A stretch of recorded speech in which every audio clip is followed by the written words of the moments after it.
예수님의 뜻대로 모든 것이 이루어지는 거기 때문에 과연 지금 교회가, 내가 섬기는 교회가 또 내가 살아가는 삶의 방향이 정말 성경적으로 제대로 가고 있는지 안 가고 있는지에 대한 부분들을 보셔야 돼요. 일반 교회는 말할 것도 없고 이 사입이나 이단들이 요즘 특히 더 이제 그런 것들이 많이 이제 이슈가 되어서 부각되어지고 있는데 사입이라든지 또 이단들은 말할 것도 없고 일반 교회조차도 그들이 하는 행태 그대로 가고 있다라는 게 문제가 돼요. 예. 그동안은 안 밝혀졌었어요. 근데 가만히 봤더니 이단들이 이렇게 하네? 사이비들이 이렇게 하는데, 우리 교회도 알고 별반 다를 게 없어.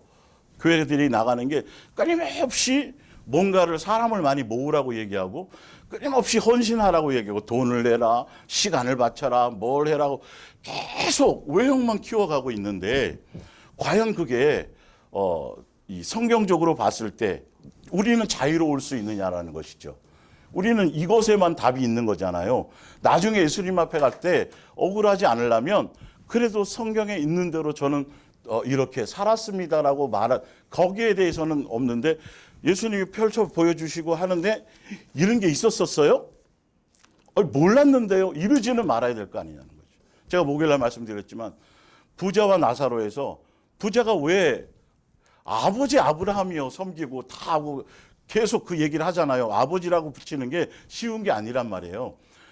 그렇게 얘기했을 때는 유대교를 잘 믿었다라는 소리잖아요. 그죠? 그랬는데 그렇게 자기가 그 자리에 올지는 몰랐어요. 왜? 그 시대의 종교 지도자들이 가르쳐 준 대로, 교회에서 행해 준 대로, 배운 대로 그렇게 살았거든요. 그게 보장될 줄 알았거든요. 이제는 그 시대가 이제는 보장되지 그럴 때는 벌써 지났어요. 예수님 당시에도 마찬가지예요. 예수님 당시에도 종교 지도자들이 가르쳐주고 한 것들이 예수님 뭐라 그러냐면 그거 다 거짓이다. 그대로 따라가면 너희 다 멸망당한다. 그러면서 예수님께서 성경을 통해서 가르쳐 주신 진리를 가르쳐 주셨단 말이죠. 그래서 우리가 지금 계속 베드로후서 3장 이 부분을 보고 있는데 정말 예수님께서 오래 참고 지금도 기다리고 계신 이유에 대한 합당한 말씀을 보자는 거예요. 예, 합당한 이유와 말씀을 봤더니 우리가 돌아오고 우리가 회개하고 회개에 합당한 열매를 맺을 수 있는 시간과 기회를 주시기 위하심이라고 말씀하셨고, 그리고 예수님이 지난주에 이제 요한계시록 7교회 중에 대표적인 교회를 해서 예수님이 요구하신 게 있었죠. 뭘 요구했어요? 회개하라는 요구한 게 있었는데 이거 회개하고 저거 회개하고 그거 회개해라. 그거 회개하지 않으면이라고 말씀하셨단 말이에요. 우리는 그 말씀에 비추어 봐야 돼요. 아직도 나도 여기에 봤을 때 말씀 예수님이 이거는 요구하신 거기 때문에 거기에 합당한 회개를 우리가 하며 가야 되는데 그 부분이 아니에요. 예수님은 끊임없이 너가 경건했냐, 너가 나 다와지느냐, 너가 말씀대로 말씀의 열매를 맺느냐, 순종의 열매를 맺느냐, 그거 되지 않는 부분들을 예수님이 빨리 돌이키고 마음을 다잡고 항상 한결같이 예수님 오실 날을 사모하며 하늘의 영광을 소망하며 이 땅에서 조금 있으면 2달 있으면 3달 있으면 갯돈 타는데 해외여행 가려고 요번에 돈 얼마 모아서 요번에 친구들끼리 이른 날짜 기다리지 말고, 우리는 분명히 소속이 틀리기 때문에 시민권이 틀리기 때문에 어디를 자꾸 생각해야 돼요? 돌아갈 곳을 생각해야 된단 말이에요. 돌아갈 곳을. 이게 기본인데 왜 우리의 삶에서는 이게 안 되지?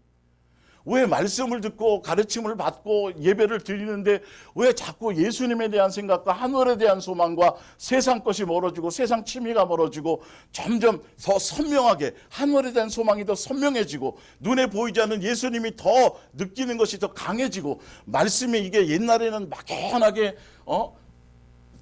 목사들이나 옛날 믿음의 선진들이나 아니면 성경의 인물들이나 아주 대단하고 엄청나게 위대한 사람들에게나 이 성경이 적용되는 거지 우리 같은 인간이 어떻게 이렇게 생각했던 말씀이 실제로 오늘도 내가 이 말씀 안에서 걸음걸음을 뛰고 있는지 안 뛰고 있는지 그리고 얼만큼 벗어나 있는지 아닌지를 그것을 확연히 확인하고 그렇게 삶의 여정에 가고 있는지에 대한 확실성을 우리는 보고 가야 돼요. 확실한 길이에요. 이거는 영생하는 이 길, 예수님이 준비해 놓은 이 길은 확실한 거예요. 정확한 거예요. 뭉뚱그릴 수 없어요. 그렇기 때문에 우리는 정확한 길을 가야 돼요. 대충 가면 안 돼요. 누구의 소개가 아니라 확인을 하며 가야 된다는 것이죠. 자, 누가복음 그 위에 보면 이제 그 베드로후서 3장 바로 밑에 보면 말세다, 종말이다, 예수님이 곧 오신다. 뭐 엄청나게 교회도 얘기하고 어디도 얘기해요. 이단도 얘기하고 사이비도 얘기해요. 얘기하는데 중요한 건 방향성이 다 틀리단 말이에요. 성경에서 예수님이 제시하신 그 말씀의 방향이 아니라는 게 문제가 되는 거죠. 예, 사람의 가르침을 따라가면 그렇게 되는 거예요. 자, 깨어 있어라. 신부단장해야 된다. 기름 준비하라.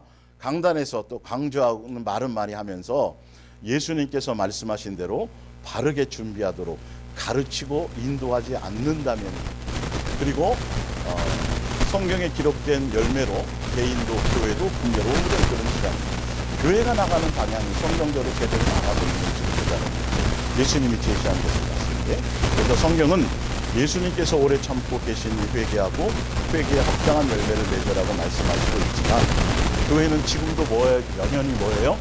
기독교 신문을 한번 봐보세요. 여전히 그 부흥이 끊임없이 성도들을 닥달하는 거예요. 성도들에게 물질을 내라 그러고 뭘 자꾸 세워야 된다 그러고 시간을 투자하라 그러고 계속 아우성이에요. 예. 지금 성도들은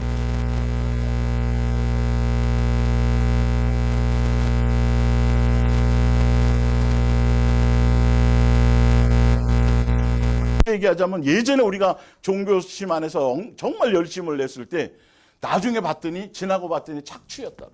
성경하고 비춰봤을 때 예수님은 예수님께만 매이기를 원하시는데 사실은 다 다른 곳에 매어져 있었어요. 그러면서 무엇로 충만했어요? 나는 기본적으로 천국은 가 상 받을 거야. 나는 당연히, 그리고 믿음도 대단했다라고 스스로 착각하고 있었지만 정작 예수님을 대면하고 만났더니 믿음은 뭐예요? 포장지였고 껍데기였고 지금도 뭘 치고 있다고요? 계속 밑바닥을 치고 있다는 게 드러나는 거잖아요. 얼마나 높이 올라가 있으면 지금도 믿음이 아직도 밑바닥이라는 것이 떨어지고 있을까요? 성경을 봤더니 그러는 거예요. 누가 뭘 책 잡고 이러지 않고 예수님과 대면하고 말씀을 대면하면 아, 내가 많이 멀어져 있었구나를 우리는 깨닫고 보게 된다는 것이죠. 예. 자, 그래서 봤더니 회개하기를 기다리며 제 이름의 때를 오래 참고 계신 예수님께서 회개하라고 요구하신 회개의 내용을 봤더니 지난주에 이제 요한계시록의 내용이죠. 첫 번째 뭐부터 첫사랑을 잊은 거 회개하라요. 또 여전히 돈을 사랑하는 것. 예. 그리고 경건의 모양만 있고 경건의 능력이 없는 것. 삶의 행실이 예수님 다워지지 않고 내 인격과 내 마음과, 그래서 삶의 행실이 온전하지 않다라는 것에는 예수님을 닮지 않는 것. 사랑의 열매를 맺지 못하는 생활, 또 예수로 옷 입고 예수로 먹고 마시지 못하는 것, 그리고 또 한 가지 종교심에서 벗어나지 못하고 양다리 걸치고 있는 것. 부자라고 하지만 겉으로는 부자고 복받았다고 하는데 전혀 영적으로는 하나도 아니 벌거벗어 있는 거. 예수님은 그걸 보시고 계셨다는 거죠. 그리고 자녀답게 양육받기에 열심하지 못하는 것. 그래서 이런 것들을 뭐 하라고요? 빨리 회개하고 회개에 합당한 열매를 맺으라고 말씀하고 계세요. 자, 누가복음 3장 7절을 봅니다. 요한은 침례를 받으러 온 군중에게 이렇게 설교하였다. 현대어 성경입니다. 독사의 자식들아, 너희는 진심으로 하나님께 돌아오려 하지 않고, 이게 참 중요해요. 내가 침례 받았어요. 교회 열심히 나가요. 저 개종했어요. 이게 중요한 것이 아니라 많은 사람들이 아직도 종교심 안에는 지옥만 면하면 되라는 생각을 갖고 있어요. 예. 그러니까 포인트가 지옥을 면하는 게 더 초점이에요. 그런데 우리는 예수님 아버지를 얼마나 닮을까? 예수님 얼마나 기쁘시게, 이 자녀로서의 삶의 여정에도 초점이 있는 거예요. 중심이. 그러면 그 안에 있으면 그 사랑하는 관계인 안에 있고, 내가 마귀의 종로로 타면 마귀적인 요소를 갖고 있었던 사람이 예수와 되어져 가고 예수님을 닮아가고, 내가 어디에 가든지 나의 모습을 보면서 내 언어를 보면서 삶의 여정을 보면서 사람들이 자꾸 누구를 떠올릴 수 있도록 예수님을 떠올 수 있는 사람으로 되어져 가면 천국은, 영생은 기본으로 우리에게 뭐 하는 거죠? 주어지는 거예요. 예수님의 자녀인 것도 알아요. 예. 그리고 내가 예수님을 믿는다고 해요. 그런데 정작 중요한 건 뭐예요? 너가 예수님의 자녀 맞아? 확신해? 천국 가는 거야? 지옥 면하는 거 맞아? 진짜 예수님이 당신을 위해서 죽은 거 믿어? 그런데 중요한 건 성경에 뭐라고요? 열매가 자녀다움이 있냐는 거예요. 예수님 이걸로 보시는데 어찌할 거냐고요. 제가 30년 믿었는데, 제가 목회를 몇 년 했는데요. 제가 교회를 얼마나 부흥시켰는데, 교회를 몇 개 지었는데요. 예수님은 뭐라고요? 너 나 다음이 있냐는 거예요. 그걸로 보신대. 다른 걸로 안 보고. 그래서 예수님 자녀다움의 열매가 성경에 나와 있어요, 안 나와 있어요? 나와 있잖아요. 그것을 비추어 보며 가는 거예요. 그래서 그거 안 비추어주면 예수님이 뭐라는 게 아니라 그것을 보면서 계속 누구를 찾고 의지하는 거죠? 예수님과 가까워지고 예수님을 찾고 이 부분들이 가는 거예요. 그러니까 사람이 태어나자마자 늑대의 소굴에 놔두고 늑대랑 같이 자라게 하면 사람이에요, 아니에요? 아니잖아요. 늑대 소년이라 하잖아요. 그죠? 우리도 영이신 예수님과의 관계를 우리는 양육받고 훈련받아야 예수님의 자녀로서의 관계가 되어져요. 그냥 가만히 놔두고 그냥 되면 예수님을 만나고 함께 교제할 수 있는 것이 없어요. 그래서 성경은 계속 그 방향을 제시하고 있는 것이죠. 자, 볼게요. 너희가 아브라함의 후손이기 때문에, 자, 그 전에 너희는 진심으로 하나님께 돌아오려 하지 않고 지옥만을 피하려 하고 있다. 그게 바로 너희가 침례를 받으려는 이유가 아니냐. 그러나 먼저 가서 너희가 참으로 회개했다라는 것을 생활로 증명. 이거예요. 삶이 뭐가 달라져 가고 있냐는 거죠. 너의 마음보가 뭐가 열매가 뭐냐. 예수님은 계속 그걸 얘기하고 있는데 사람들은 다 몇 년 믿었어요. 어디 출신이에요. 성경을 몇 독했어요. 기도를 몇 시간씩 해요. 자꾸 엉뚱한 이게 동문서답을 한단 말이에요. 예수님은 다른 게 있는데 교회가 나가는 방향이 자꾸 그런 거라니까요. 요번에 뭐가 잘 돼갖고 뭐 풍성해지고 어느 집사님 권사님 자식이 좋은 데 가고 유명해지고 인기를 끌고 훌륭한 학벌을 가지면 뭐 받았다 그런다고요?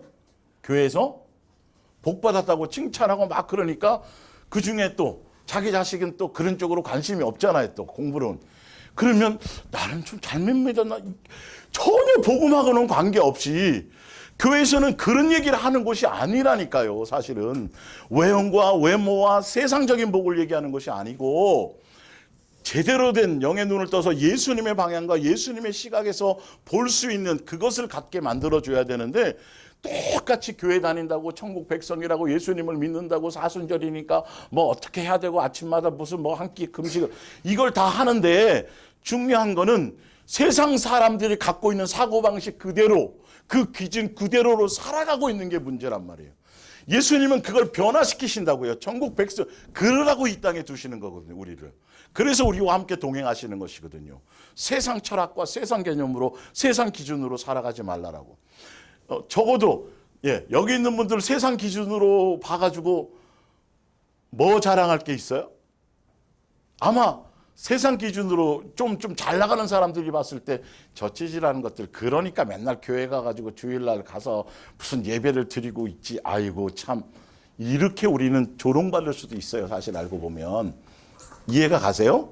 겨우 뭐 여기저기서 모였다고 하는데 겨우 뭐 여기 자리 정도만 차고 평수도 조그만 교회에 무슨 그거 목회라고.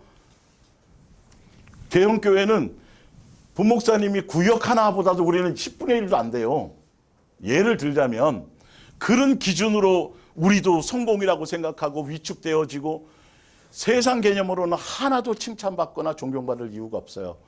요소가 없어요. 근데 예수님이 보시는 눈을 따라 우리는 묵묵히 가는 거예요. 말씀대로 가면 돼요. 그 보증은 누가 해주세요? 예수님이 해주시기 때문에. 사람들에게 인정받을 필요가 없어요. 자, 너희가 아브라함의 후손이기 때문에 안전하다는 생각을 하지 말라. 이게 이제 유대교의 교리고요. 그것은 아무러한 도움이 되지 않는다. 하나님께서는 이 광야에 있는 돌을 가지고도 아브라함의 자녀를 만드실 수가 있기 때문이다. 이미 도끼가 나무 뿌리에 놓였으니 무슨 열매 맺으라 그래요? 좋은 열매. 예수님이 오래 참고 기다리시는 것, 우리가 회개하기를 바라시는데 그 회개하기를 바라시는 내용이 뭐냐면 예수님 자녀다운, 예수님다운 그런 좋은 열매, 선한 열매, 그걸 누가 맺혀주셨어요? 먼저 예수님이 맺혀주셨어요. 우리는 그분의 가지예요. 예수님으로 말미암아 그 열매 맺기를 지금도 뭐하고 계시다?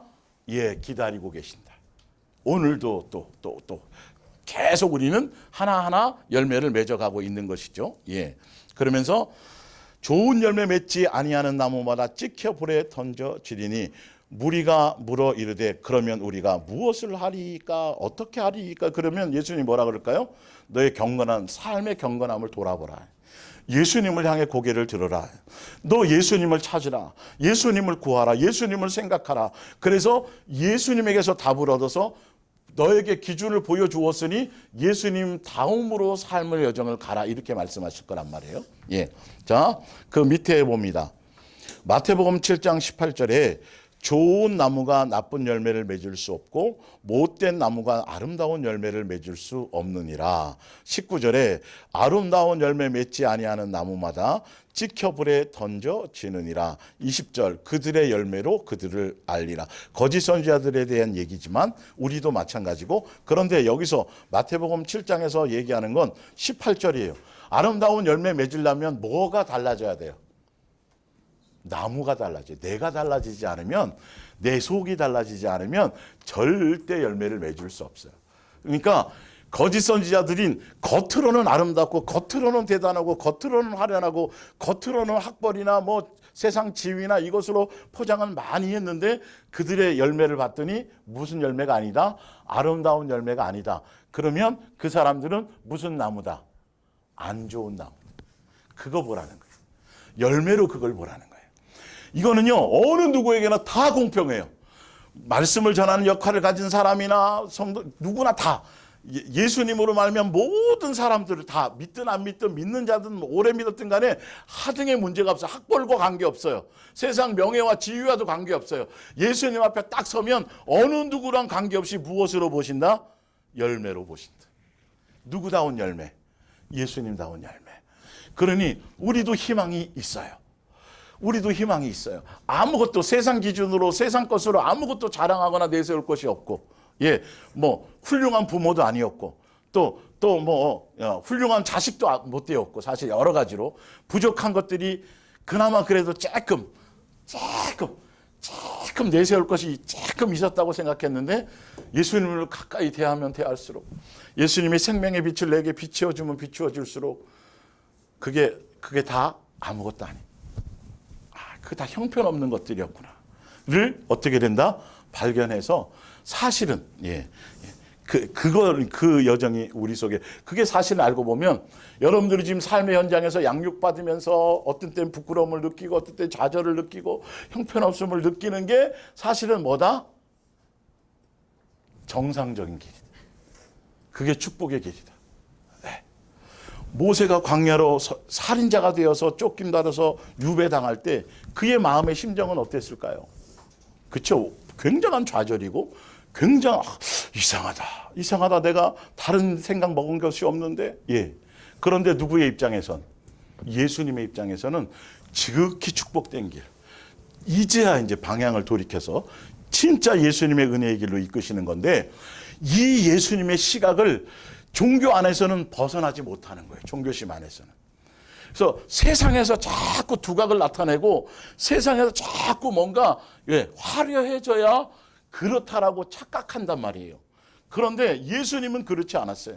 그를 능력과 그를 권세와 그를 모든 것을 다 갖추고 계셨음에도 불구하고 적어도 어디에서는, 이 세상에서는 나타내지 않으시고 그 영광을 어디에서 찾으세요? 하늘에서 찾으세요. 우리도 그 길을 가는 거예요. 그래서 목요일날 말씀드렸죠. 그렇다면 직장생활도 대충 하고 하지도 않고 농사 지으면서 씨도 안 뿌리고 막 맨날 교회 가서, 이 얘기가 아니죠. 철저하게 삶의 목적과 방향이 먹고 사는 그 자체의 목적이 아니라 어떤 일이든 간에 그 안에서 예수님은 나를 뭐 하신다? 양육하신다. 양육하는 것 안에 양육하는 것 안에 아이들을 가르치다 보면 대충 뭐 하면 돼, 이게 아니라 그 양육 안에 가다 보면 예수님이 그 안에서 필요를 따라 내게 감동하세요. 지혜도 주세요. 어떤 방향성도 주세요. 무엇을 위해서? 나의 양육을 위해서. 근데 사람들이 그런 것들을 하고 나면 그걸 통해서 예수님이 나에게 영적인 유익을 주시기 위함인 걸 모르고 내가 뭔가 대단한 걸 이루었다고 착각하는 데가 문제가, 이게 종교심이에요. 그런데 진짜 이웃을 사랑하라, 뭐 오래 참으라, 뭐 하면 가만히 표면적으로 보면 남편이 은혜를 받으면 누가 혜택을 받는 것 같아요? 아내가 혜택을 받는 것 같고, 예, 그 표면적으로는 그래요. 근데 나중에 봤더니 그 가운데서 누구의 마음이 더 커져요? 내 사랑의, 예수님을 닮은 사랑의 마음이 내가 커지고, 내가 예수님을 닮은 요소가 점점점 많아지고, 예, 이렇게 되어지는 거예요. 야, 내가 은혜 받아서 너 그래 오늘 생명을 유지하는 거야, 참 너 혜택 받는다, 이게 아니라 그 사람을 위한 것 같지만 결론은 누구에게로 돌아와요? 나를 위한 거예요. 내 마음을 넓히고 내 마음이 예수님 닮아가게 해가지고 진짜 예수님의 사랑을 실질적으로 내 안에서 경험할 수 있도록 예수님이 베풀어 주신다라는 거예요. 이 원리를 좀 잘 아셔야 돼요. 자, 그 밑에를 먼저 볼게요. 마태복음 5장 16절, 너희 빛이 사람 앞에 비치게 하여. 그래서 여기 위에 보면 아름다운 열매라는 부분들이 뭐냐 하면 최종적으로는 그들로 너희 무슨 행실이요? 착한 행실, 윤리와 도덕을 얘기하는 게 아니에요. 착한 행실을 보고 하늘에 계신 너희 아버지께 영광을 돌리게 하라. 내가 율법이나 선지자를 폐하러 온 줄로 생각하지 말라. 폐하러 온 것이 아니요 뭐하게 하러 왔다? 완전 너희의 착한 행실이 뭐냐 하면 바로 말씀과 연결하면 예수님이 우리에게 주신 내가 너희를 사랑한 같이 너희도 뭐하라? 사랑하라는 예수님이 맺으신 사랑의 열매를 맺는 게 착한 행실이에요. 예, 그것을 완성하러 오셨어요. 폐하러 오신 게 아니에요. 그것을 열매를 맺는 자가 어떤 자예요? 좋은 나무예요. 그게 좋은 열매고, 그것으로만 예수님은 뭐 받으세요? 영광 받으세요. 내가 몇만 명 뭐 이런 것, 지금 종교적인 기준 말고 성경적인 기준은 얼마나 내가 나다움으로 나를 닮았고 내 사랑을 배웠고 내 사랑의 열매 맺고 있느냐는 거죠. 그러려면 누구랑 계속 더 친밀해져야 돼요? 예수님과 자꾸 가까워지는 것들을 여러분의 마음을 가지셔야 되는 거예요. 예. 자, 밑에 요한복음 15장을 볼게요. 그 원리를 다시 이렇게 설명하고 계세요. 나는 포도나무여 너희는 가지라. 그가 내 안에 내가 그 안에 거하면, 예수님과 사랑하는 관계 안에 있으면 이 말이죠. 예수로 먹고 예수로 마시면 이 말이에요. 요한복음 6장으로는 사람이 열매를 많이 맺나니. 열매를 맺는 방법이 뭐예요? 내가 들고 날뛰는 게 아니에요. 내가 뭘 결단하고 하는 게 아니라 예수님 안에 있는 거예요. 예수님을 찾는 거예요. 예수님께 붙어 있는 거예요. 무슨 말씀인지 알겠죠? 이 부분이에요. 맺나니 나를 떠나서는 너희가 아무것도 할 수 없습니다. 사람이 내 안에 거하지 아니하면 가지처럼 밖에 버려져 마르나니 사람들이 그것을 모아다가 어디에 살라요? 불에 던져 사르느니라. 8절에 너희가 열매를 많이 맺으면 내 아버지께서 영광을 받을 것이요. 아까 마태복음 5장과 비추어 보면 착한 행실을 많이 하면 이것과 똑같은 거죠. 예, 그 열매가 그 착한 행실이 그 열매를 얘기하는 거예요. 예.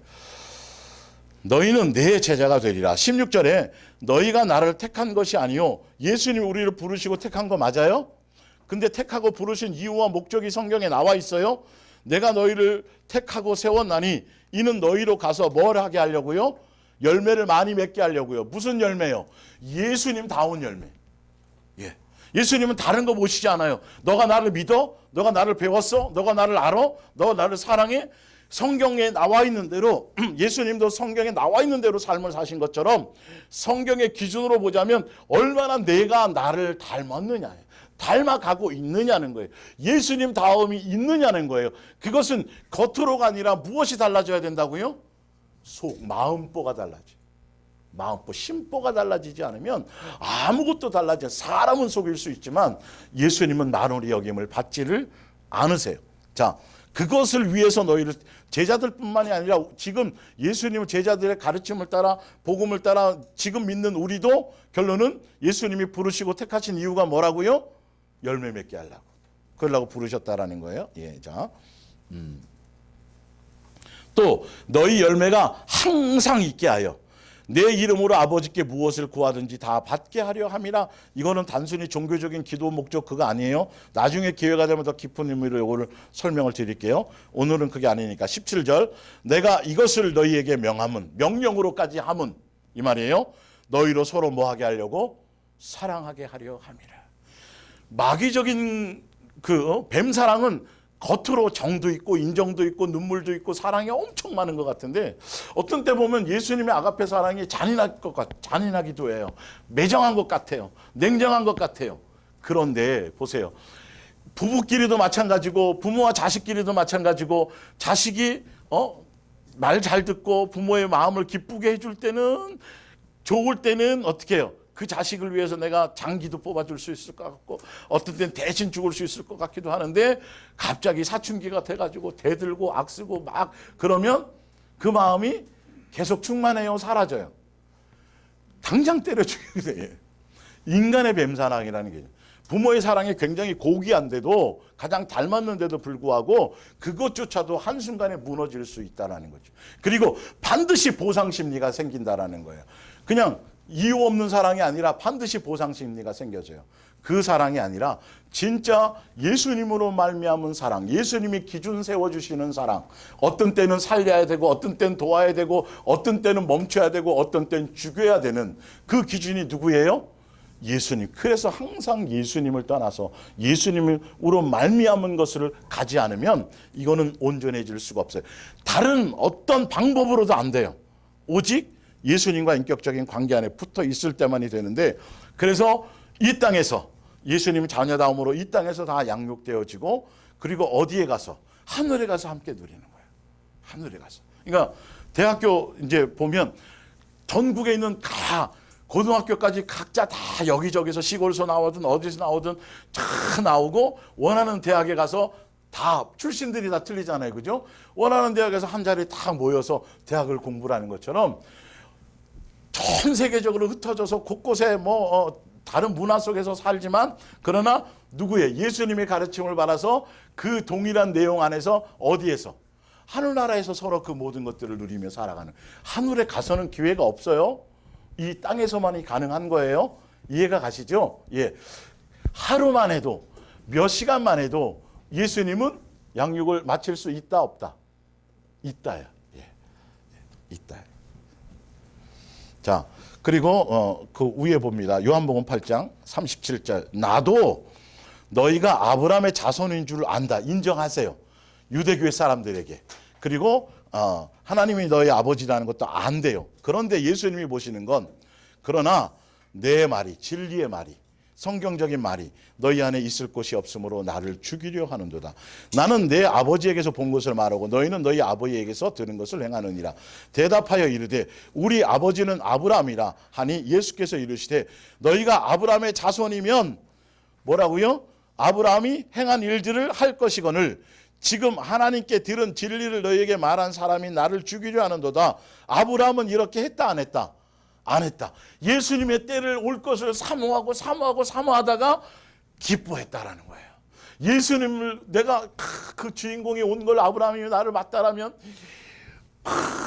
기뻐하고 막 무슨 말인지 알겠죠. 그런데 니네들은 아브라함의 자손이라고 호적은 듣고 천국 갈 거라고 생각하고 유대교의 가르침 안에서 의롭다고 얘기하는데 전혀 누구 다음이 없어요? 아브라함 자녀다움이. 전혀 누구 다음이 없어요? 예수님 자녀다움이 없다라는 거예요. 철저하게 예수님은 이걸 보세요. 교회에서 뭘 해서 인정받고 상패받고 무슨 제발 그것이 부담스러워야 되고 그것이 껄끄러워야 되고 그것이 의미 없어져야 돼요. 오히려 그게 자꾸 그래서 성령으로 난 사람은 그렇지 않다고 돼 있잖아요. 바람이 이미로 불매 어디서 분명히 있는데 드러나지 않아요. 그러나 누구는 알아요. 예수님을 알아요. 요셉이 거기는 아는 사람이 하나도 없어요. 16세 17세 그 어린 소년이 형제들에게 팔려가지고 이국 먼 타국 땅에서 그 요셉을 알아보는 사람이 있어요 없어요? 하나도 없어요. 그게 감옥에 갔든지 가다가 사자에 잡혀먹었든지 아무도 오는 사람이 없었을 것이고 아무도 알아주는 사람이 없었을 거고 진짜 그런데 누구는? 예수님은. 그럼 우리는요? 하물며 너희일까 보냐. 이게 돼야 돼요. 이게 요셉이 그래서 그것을 충분히 출세할 수 있었어요. 빨리 세상적으로 그냥 한 가지만 허락하면. 그런데 아무도 없는 그곳에 아무도 보지 않는 곳에 보디발도 아무도 몰라요. 그런데 그냥 혼자만 눈 감으면 되는데 누구를? 예수님이 레이다에 딱 걸렸다라는 거예요. 여러분, 예수님은 다 보고 계세요. 억울함을 다 알고 계세요. 이게 믿음으로 와줘야 되는 거예요. 이걸 놓치는 순간 우리는 자꾸 사람들이 왜 나를 인정해 주지 않을까? 사람이 나를 의식하는 것에 종교성은 철저하게 그 포장지로 넘쳐나요. 그러나 우리는 그것이 아니에요. 항상 예수님이 나를 지켜보고 계시고 무슨 말인지 알겠죠? 그것에 대한 레이다망이 항상 내 속에 있어져야 돼요. 예수님은 요셉을 보살아도 아는 것처럼 여러분들을 아신다 모르신다, 보고 계신다 안 보고 계신다, 보고 계신다. 그런데 왜 내 뜻대로 반응 안 하세요? 여기서 이제 문제가 생기는 거죠. 그래서 의심하는 거죠. 그래도 예수님은 지켜볼 때가 있어요. 인내가 필요할 때가 있어요. 이해가 가시죠? 나아만도 그랬고 또 사렙다 가부도 마찬가지예요. 이방인이었지만 유대인들은 생각지도 못했는데 예수님은 그들이 믿음이 있는지 예수님을 찾는지 안 찾는지 아신다 모르신다? 아신다. 진짜 천국 백성은, 진짜 경건함을 목적으로 살아가는 사람은, 이 하늘나라 진짜 시민권자들은 누구의 눈을 항상 예수님이 나를 보고 계시니까 감시한다는 뜻으로 제가 말씀드린 게 아니에요. 무슨 말씀인지 알겠죠? 감시가 아니라 모든 일거수일투족을 보면서 우리의 양육의 길을 인도하시기 위해서 따스한 눈으로 보고 계시다라는 거죠. 자,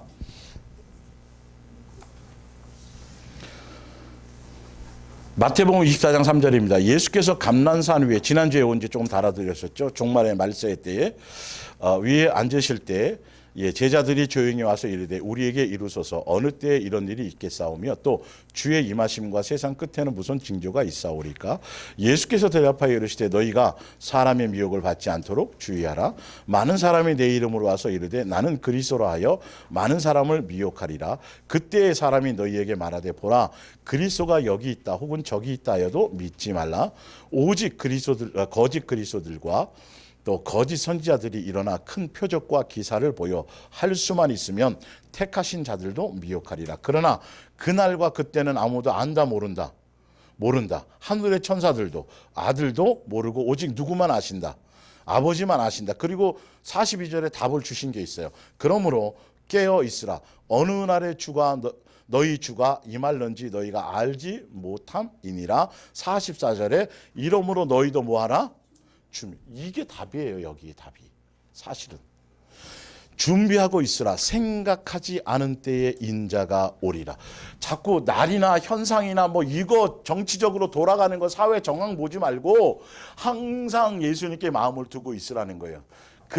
그래서 거짓 선지자들은 자기가 메시아라고도 얘기하고 지금 한 100명 이상 된다 그러잖아요. 자기가 요즘에 특히 더 드러났죠. 그런데 그것도 마찬가지지만 정작 유대교나 기독교나 다른 종교적인 교리를 가지고 예수님을 제대로 예수님께서 원하시는 대로 바르게 준비하지 않고 예수님의 뜻을 바르게 전달하지 않고 자기를 향하게 만들거나 다른 방향으로 이끄는 것도 또한 뭐예요? 똑같은 역할인 거예요. 그게 정작 영생하지 못하는 건 똑같아요. 그 비중이 더 커요. 사실은요. 유대인들이 어디 자기가 하나님이라고 얘기한 적이 없잖아요.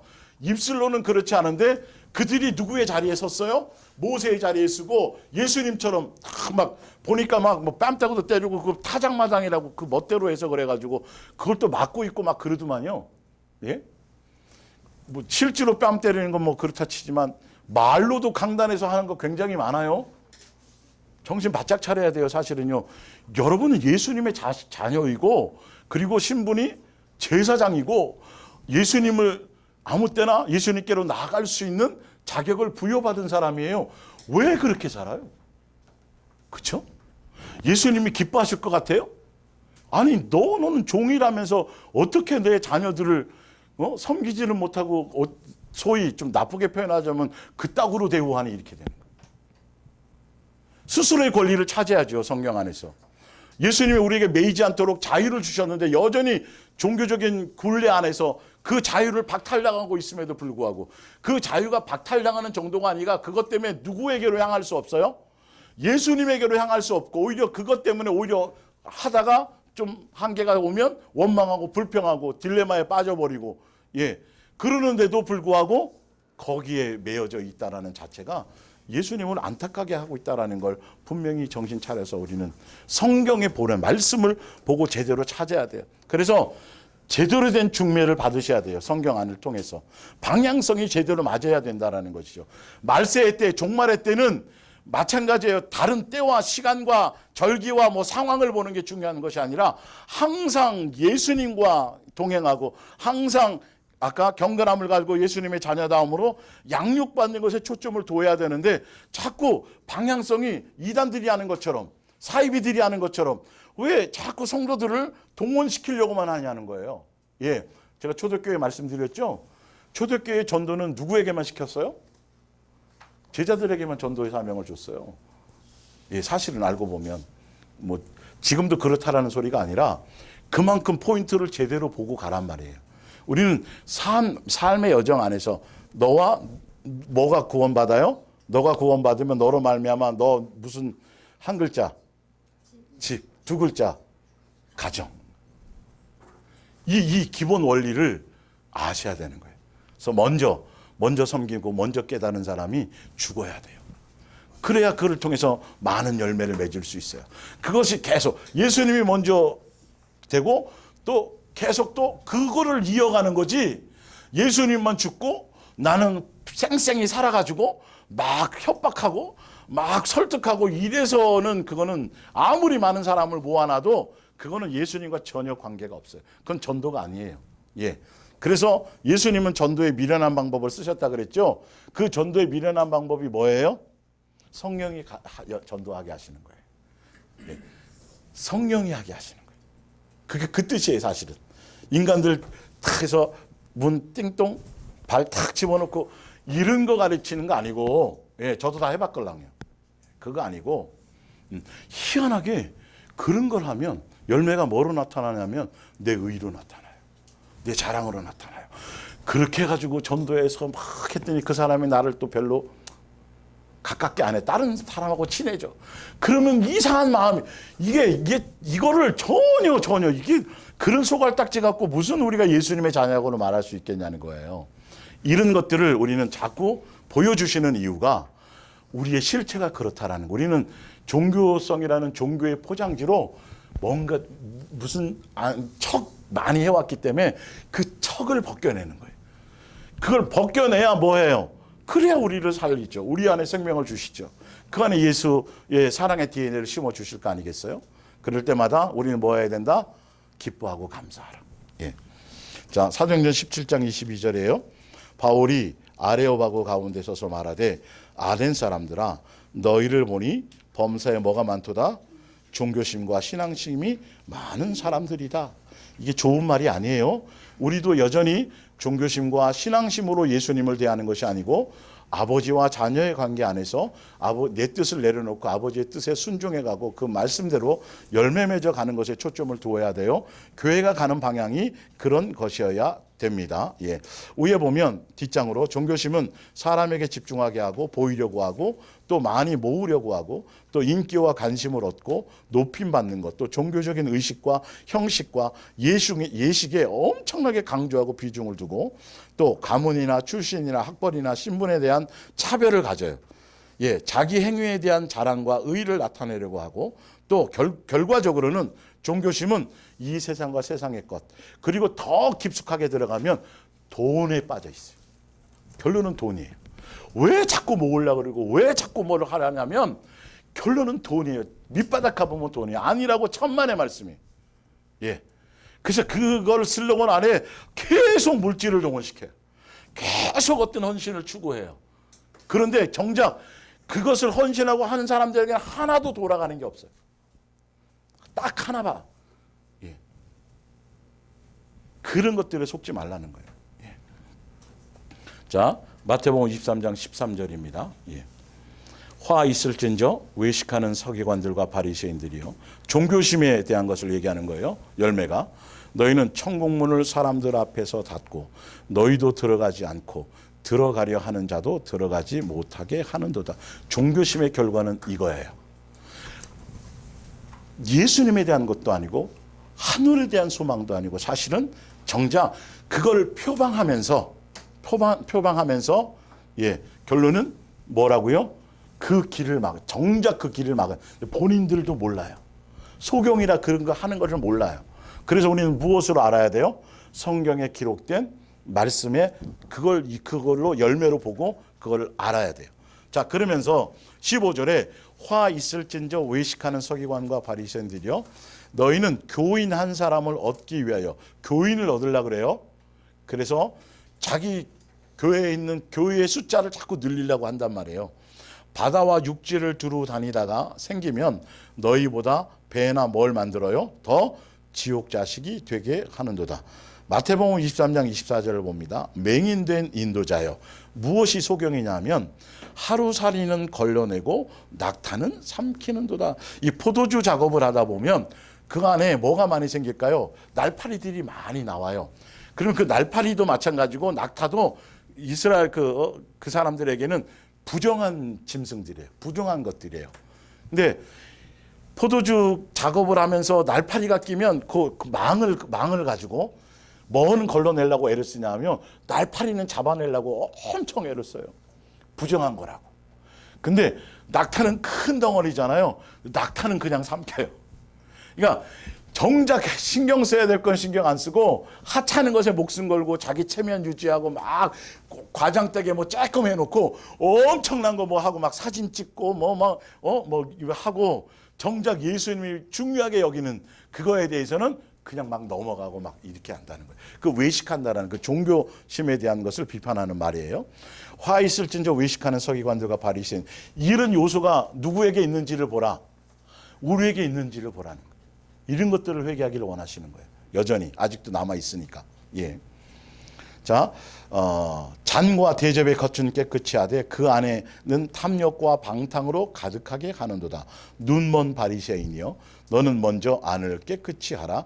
그리하면 겉도 깨끗하리라. 요한복음 2장 14절입니다. 성전 안에서 소와 양과 비둘기 파는 사람들과 돈 바꾸는 사람들이 앉아 있는 것을 보시고 노끈으로 채찍을 만드사 양이나 소를 다 성전에서 내어 쫓으시고 돈 바꾸는 사람들의 돈을 쏟으시며 상을 엎으시고 비둘기 파는 사람들에게 이르시되 이것을 여기서 가져가라. 내 아버지의 집으로 장사하는 집을 만들지 말라 하시니 이에 유대인들이 대답하여 예수께 말하기를 내가 이런 일을 행하니 무슨 표적을 우리에게 보이겠느냐. 도대체 너가 무슨 권리를 가지고 이런 행동을 하느냐. 그것에 대한 뭔가 표준과 증거를 보여라 이 말이에요. 예. 예수께서 대답하여 이르시되 너희가 이 성전을 헐라 내가 사흘 동안에 일으키리라. 유대인들이 이르되 이 성전은 46년 동안에 지었거늘 내가 3일 동안에 일으키겠느냐 하더라. 그러나 예수는 성전된 자기 육체를 가리켜 말씀하신 것이라. 다 양, 소 뭐 이런 것들이 예배 드리고 제사 드리는 것에 다 필요한 것들인데 중요한 건 예수님이 그들의 마음속에 예수님에 대한 공경이 없어요. 그 일들을 통해서 자기 만족을 채우고 자기 배를 채우고 하물며 그 시대에 제사장들조차도 친한 재물이 오면 싹 받아갖고 잡는 척 해갖고 다른 거랑 바꿔치고 뒤로 가서 다시 팔아먹고. 예. 그게 그 일들 자체보다도 더 중요한 건 우리의 마음에 예수님을 신으로 종교의 신으로 우상처럼 내 필요와 내 만족을 채우고 오늘도 갔다 왔으니까 내가 그래 이렇게 그 정도로 갖고는 이제는 안 되는 거예요. 그건 어린아이일 때 예수님이 약간 용납을 해주지만 이제 예수님을 만나고 안다라면 내 마음의 중심에 예수님에 대한 공경과 경외와 사랑의 포인트를 항상 점검하셔야 돼요. 특히 예수사랑 예수 동행 안에서 예수님으로 말미암아 종교교회에서 벗어나서 진리 안에서 자유를 누리는 여러분들이 더 조심하셔야 돼요. 너무도 종교심 안에 너무도 나쁘게 말해서 착취를 당하고 그렇게 하다가 예수님의 자유를 딱 맛보니까 이제는 방종으로 허리띠까지 풀르고 이제 완전히 뒤로 이렇게 여러분 이게 종이 한 장의 차이라니까 인간의 본성이라는 건 이해가 가세요? 그래서 항상 예수님의 말씀 안에서 경계를 삼으셔야 돼요. 다른 거 말고. 그러니까 너무 그쪽에 막 가고 있다가 일주일에 2번 영상으로 드려도 되고 뭐 다른 봉사도 없고 뭐도 없고 뭐 이렇게 하니까 그 시간에 또 그 많은 시간을 더 뭐로 하라고요?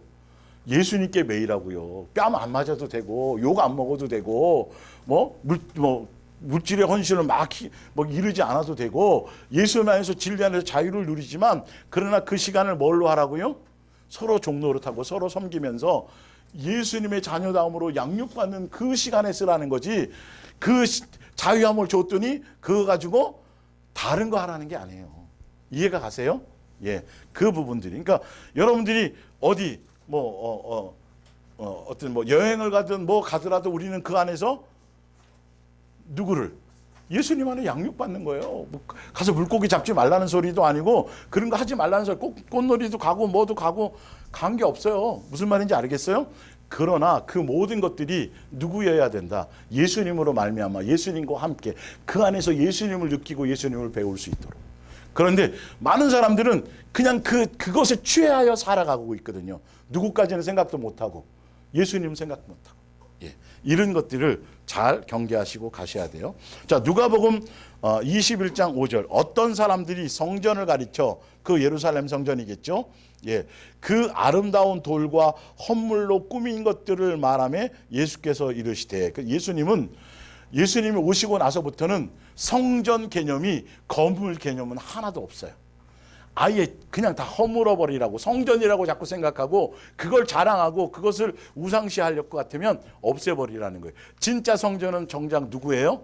예수님이 성전이고 그거보다 더 크신 분이고 더 디테일하게는 내가 여러분이 성전이에요. 그러니까 여러분 성전 관리를 더 신경 쓰는 게 훨씬 더 지혜로운 거예요. 그러니까 지금도 여전히 이 교회 건축비가 얼마나 들어간지 아냐고, 이 대리석이 이태리에서 물 건너서 직수입해갖고 여기 강단에, 여러분 이거 다 사기치는 거예요. 벌써 그런 개념을 갖는 순간 만약에 예수님이 지금 시대에 와서 그거 얘기하고 돈이 얼마 들었고 그 다음에 뭐 그런 얘기 하시면 여기에 최첨단 시스템을 해가지고 막 하시면 예수님이 뭐라 그럴까요?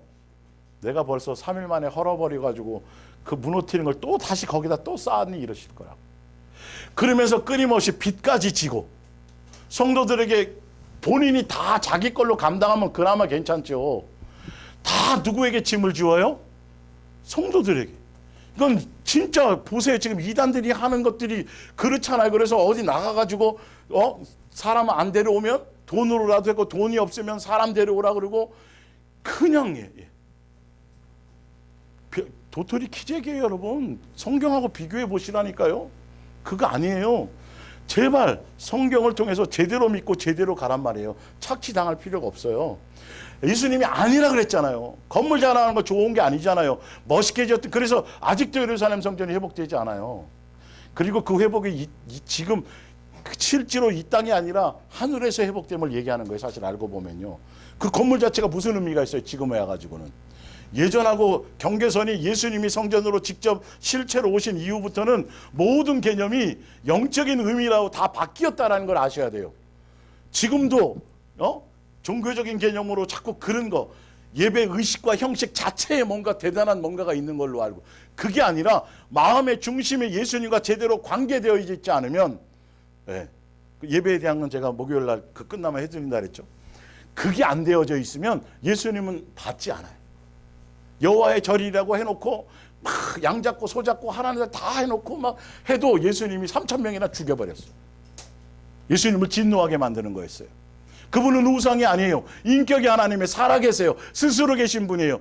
그분을 향한 공경과 존경과 이 마음이 없는 걸 받으실 수도 없고 받으실 이도 없는 거예요. 이거는요. 우리는 그만큼 예수님을 육신의 관계에서도 그게 용납이 안 되는데 예수님과 그 창조주 아버지와 피조물인 우리의 관계에서 그게 용납될 거라고 생각하는 이 엄청난 교만이 우리는 무너뜨려져야 된다는 거예요. 도대체 내가 얼만큼 헌신하면 예수님이 받을까요? 자식을 몇 명 바치면 될까요? 이런 개념조차를 없애버리라니까요. 물질적인 개념이 아니고 다른 개념이 아니고 예수님은 내 마음의 중심에 대한 것을 얘기하는 거예요. 차라리 내가 죄 가운데 허덕이며 고통받고 힘들다면 그 모습 그대로 와서 다윗처럼 우리 51장 한 것처럼 와서 그 모습 그대로 예수님께 나를 드리는 게 오히려 더 나은 거예요. 뭔가 대단한 걸 다른 걸 포장지를 갖고 하려고 하지 말고. 자, 그래서 교회의 방향이 어떻게 가냐를 보란 말이에요. 지금도 자꾸 여러분 더 해야 되고, 결론은 희한하게 성도가 모이잖아요. 꼭 하는 것들이 수련 장소, 기도원, 땅, 부동산, 그리고 무슨 학교, 이상한 쪽으로 자꾸 돈을 투자하고 계속 성도들이 헌신이 끊이지를 않아요. 사실 알고 보면. 왜 자꾸 이 땅에 부동산을 그렇게 사모하려고 애를 쓰는지, 왜 끊임없이 맨날 돈을 강조하고 요구하고 작정시키고. 그럼 이제는 좀 질릴 때도 좀 되지 않았어요, 한국교회 성도들이? 사실은. 근데도 그렇게 하고 뭐 하면 뭔가 좀 하는 것 같거든요. 자기가 의지라거든요. 그렇게 못하는 걸 보면 또 이건 다 속는 거예요. 성경적으로 보셔야 돼요. 예수님 곧 오신다고, 너 회개하라고, 너 삶의 방향을 들으라고 지금 기다리고 계신데 뭐 하고 있어요? 건물 짓고 있단 말이에요. 지금도 그거 자꾸 예배당 필요 없다라는 게 아니에요.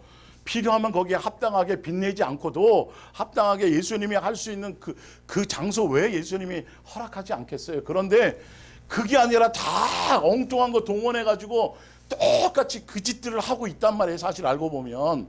그러니까 뭐 여러 가지 것 때문에 항구자, 반구자 작정하지 못하면 눈치 배서 자꾸 예수님 때문에 아니라 그것 때문에 자꾸 가기가 두렵고, 또 구역이나 셀 모이면 구역장이나 셀을 통해서 자꾸 은행 이자가 지금 밀려 있대요. 뭐 이런 얘기 자꾸 전달받고, 지금 현재 일어나는 일들이에요. 개인 가정도 사실은 함부로 빚지는 걸 조심해야 되는 판인데, 교회가 그걸 믿음이라고 착각해가지고.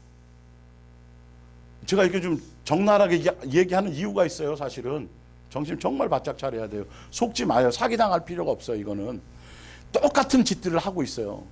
요즘에 사이비들을 막 이렇게 드러나는 거 보니까, 그죠?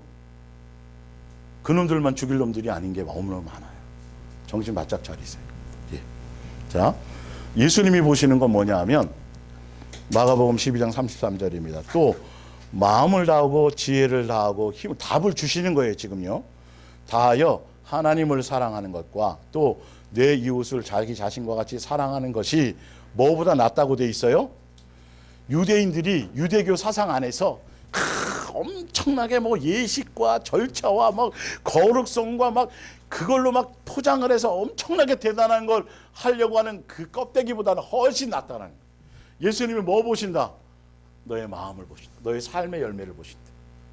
잘 안 돼도 괜찮아요. 실수해도 괜찮아요. 넘어져도 괜찮아요. 그 중심을 갖고 또 예수님을 향해서 또 나가는 거예요. 또 예수님께 은혜를 구하는 거예요. 또 예수님께 도움을 구하는 거예요. 달라지기 위해서, 삶의 변화를 갖기 위해서. 예. 예수님이 보시는 건 그거라는 건데, 여전히 강단에 막 꽃꽂이 막 추수감사절 이렇게 막 엄청나게 막 화려하게 놓으면 그것도 칭찬해요. 그리고 무슨 권사님이 참 대단해. 그러면 그거 하고 싶은데 못하는 사람은 어떻고, 그게 경쟁이 되고 그 안에 예수님 보는 게 아니라 꽃꽂이에 감동해서 가는 거예요. 아무것도 없어요. 저희는 이게. 그게 무슨 신당하고 다를 게 뭐가 있어요. 나쁘게 표현하자면. 예?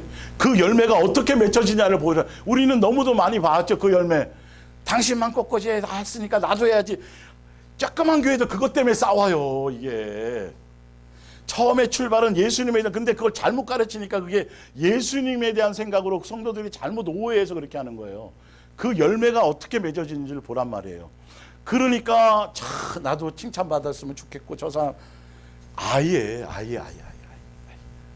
이런 것들이 시스템이 다 달라져야 됩니다. 자, 그랬더니 예수께서 그가 지혜 있게 대답함을 보시고 이르시되 내가 어디에 멀지 않도다. 하나님 나라에 멀지 않다. 네가 제대로 뭔가 파악을 했구나. 예식을 지키고 안 빼먹고 뭘 했고 절기 지키고 뭘 양을 이런 것으로 의로워지는 것이 아니라 정말 예수님을 만나서 예수님의 마음과 뜻과 생각을 알고 예수님의 그 사랑을 깨달아서 예수님의 그 사랑을 함께 나누고 함께 전하고 함께 하는 그 본질적이고 실체적인 걸 예수님이 원하신다라는 걸 잘 안 되지만 일단 알고 있는 것만으로도 그래도 그렇다. 예. 자, 골로새서 2장 16절입니다. 교회가 나가야 될 방향이 뭔지를 보세요. 보면 종교의식과 형식과 예식이 그것에 그치는 것이 아니고 말씀과 그 뜻에 순종하고 행함으로 열매 맺는 삶과 생활까지가 예수님이 추구하는 거예요. 자, 골로새서 2장 14절. 여러분이 하나님의 율법을 어긴 사실을 기록한 명세서를 지워버리신 것입니다. 하나님께서는 이 죄목을 적은 명세서를 그리스도의 십자가에 못 박아 무효로 만드셨습니다. 이렇게 해서 하나님께서는 여러분을 고발하는 사단의 세력을 꺾어버리셨습니다. 그리고 십자가 위에서 여러분의 모든 죄를 없애신 그리스도의 승리를 온 세상의 사람들에게 보여주셨습니다. 그러므로 먹고 마시는 것과 절기와 초하루나 예수님이 사실은 구약에는 이거 안 지키면 돌로 쳐 죽이라고 말씀하셨었거든요. 지금에 와서는 그걸로는 그 사람들이 원래 달라질 수 없는 것도 아셨어요. 예수님이 실체로 오셔서 단번에 제물이 되셔서 모든 걸 완성하셨기 때문에 본질을 이제 설명하시는 거예요. 그것에 매이는 것이 아니라 그걸로 달라지는 게 아니다. 이 말이에요. 볼게요. 예. 그러므로 먹고 마시는 것과 절기나 초하루나 안식일을 이유로 누구든지 너희를 비판하지 못하게 하라. 이것들은 장래 일의 그림자이나 몸은 그리스도의 것이니라. 천사 숭배를 거부했다고 해서 여러분에게 벌이 내린다고 하는 말을 믿지 마십시오. 그들은 환상을 보았다고 하며 그 정당성을 주장하겠지만 이들 거만한 사람들은 겸손한 체하며 교묘한 말을 꾸며대고 있는 것입니다. 계시 받았다, 꿈에 뭐 환상 받았다, 뭐 예언한다. 그 사람들 치고 겸손한 사람 하나도 없어요. 잘 아셔야 돼요. 영이 그런 거예요. 그거는. 예. 그들은 그리스도와 한 몸이 되기를 원치 않습니다. 그러나 그리스도의 몸을 이루고 있는 우리는 모두 그리스도를 머리로 하여 결합되어 있습니다. 우리는 그리스도와 강한 근육으로 사랑의 끈으로 사랑의 관계로 서로 결합되어 예수님과 결합되어 있는 거예요. 우리는 무형의 교회입니다. 하나님께서는 주시는 양분과 힘으로 성장하는 것입니다. 너희가 세상의 초등 학문에서 그리스도와 함께 죽었거든 어찌하여 세상에 사는 것과 같이 규례에 순종하느냐. 곧 붙잡지도 말고 맛보지도 말고 만지지도 말라 하는 것이니 누구를 붙잡으란 소리죠? 예수님. 예, 그거 소리인데 다른 걸 자꾸 붙잡아요. 형식을. 이 모든 것은 한때 쓰이고 없어지리라. 사람의 명령과 가르침을 따르느냐. 이런 규칙은 엄격한 경건을 요구하고 과장된 겸손과 육체의 고행을 수반하는 것으로 훌륭하게 보이겠지만 그러나 종교적으로는 그렇게 보여요. 예전에 제가 중고등학교 신앙생활 할 때 그 목사님은 굉장히 좀 꼬장꼬장한 목사님인데 그 당시에 한 800명 된 성도가 됐거든요. 저녁 예배 시간 딱 되면 문 걸어 잠궜어. 저 어떤 청년이 그날 슬리퍼 신고 예배당 나왔다가 그 안에 일어서 갖고 돌아가서 근데 왔어요. 이제 그런 것들에 너무 막 집착하는 거예요. 사람들이 그런 거 가지고. 모르니까 예수님의 어떤 영적인 그것들에 대해서 모르니까 본질보다는 자꾸 그런 것을 강조하고 자꾸 의식하고 이게 예수님께 하는데 이렇게 하찮은 거 이런 거 해서 되겠어요? 이왕이면 최고급으로 자꾸 이런 거 가르친다니까요. 이게 그런 거 아니에요. 예수님은 그거 보시는 게 아닌데 우리가 잘못 배워서 종교심으로 그냥 막 빚내서라도 뭘 하려고 그런 거 아니라니까요. 예, 그건 상황에 따라 예수님이 또 하여튼 보겠습니다. 인간의 마음속에 파고드는 악한 생각이나 욕망을 이겨낼 그거는 하등의 관계가 없어요. 영생하는데 예수님 다 와지는 데는요. 다만 그 사람을 뭐하게 만들어요? 교만하게 만들어요. 이거 예식과 의식과 막 이런 거 치중하는 사람은 나 몇 독한 줄 알아? 내가 뭐 올해 몇 독을 했고 내가 시간을 정해놓고 몇 시간씩 기도하고 내가 이상하게 왜 그렇게 가냐는 거예요. 이건 예수님과 연합되어져서 예수님의 의미를 알고 예수님으로 말미암아 공급받고 힘을 공급받고 영양분을 공급받아서 절로 과실을 맺는 그 사람이 아닌 거예요. 예수님께 붙어 있지 않은 거예요. 그냥 예수님께 안 붙어 있고 예수님을 떠나서 자기 멋대로 하는 거예요. 그러다 보니까 열매가 어떻게 나타나요? 이상하게 나타나는 거예요. 네. 하루에 1년 봤을 때 그래도 최소한 집사님이라면 1독씩은 하셔야 되고 권사님들은 한 2독은 하셔야 되고 이런 걸 자꾸 짐 씌워주는 거예요. 이게 여러분 그거 규칙을 정하지 마세요. 성령의 그건 규칙이 아니에요. 매일매일이 새로운 날이에요. 매 순간에 세우는 어떤 날은 예수님 많이 성경을 말씀을 많이 보게 하게 하고 어떤 때는 깊이 있게 몇 시간 기도하게 할 때도 있겠지만 그걸 규칙화시키시면 안 돼요. 그렇게 되는 순간 그것에 매이기 시작하고 그러는 순간 자꾸 잘 되면 교만해지고 안 되면 좌절하는 거예요. 또 그것이 하나의 종교적인 방편이 돼요. 그걸로가 아니고 예수님이 내 삶의 여정에서 모든 사건과 모든 것 안에서 나를 양육하시는 그것으로 말미암아 되어져요. 그 사건을 속에서 예수님이 그때 뭘 생각나게 하세요? 말씀이 생각나게 하세요. 생각 안 났던 것이 생각나게 하세요. 그래서 그 삶에 적용하게 만드세요. 그러면서 내 것이 되게 하는 거예요. 지금도 여러분들을 일일이 예수님이 제자들을 데리고 다니면서 밥해 먹이게 하면서 양육하셨던 것처럼 지금도 여러분들을 예수님이 그렇게 하시는 거예요. 아니, 내가 식당 가서 밥 사 먹는데요. 그것도 다 예수님이 허락해서 되는 거예요. 예, 그걸 아셔야 돼요. 자, 에베소서 4장 11절입니다. 그가 어떤 사람은 사도로, 어떤 사람은 선자로, 어떤 사람은 복음 전하는 자로.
그냥 알아서 여러분들의 여러 가지를 알아서 처지와 형편과 믿음에 누구는 돈을 잔뜩 주면 많이 주면 그거 갖고 막 엉뚱한 데 막 쓸까 봐 안 주실 수도 있어요. 예. 알아서 다 양육부터 잘 관리할 능력부터 잘 키우시고 그리고 주셔야 이게 복된 거예요. 이해가 가시죠? 하여튼 그런 걸 바라보면서 예수님의 입장에서 오늘도 여러분들이 이 말씀을 평상시에 듣던 말씀이지만 가벼이 쉽게 넘기지 마시고 다시 한번 여러분 들어보시면서 예수님께 은혜를 구해서 이 말씀이 전달되고자 하는 하시기를 원하시는 예수님의 마음 깊은 의도를 같이 느낄 수 있도록 반드시 예수님께 겸손하게 구하셔야 됩니다. 기도하겠습니다.